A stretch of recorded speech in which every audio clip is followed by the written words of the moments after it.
Le mot pour le journée, c'est grenouille.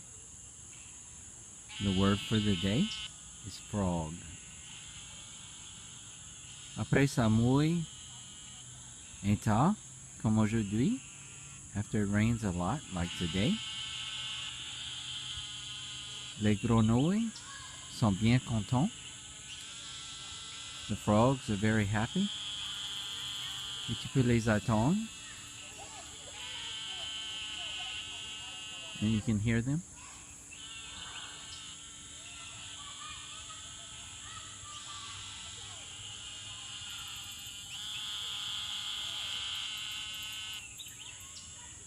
C'est tous les grenouilles après état de la pluie.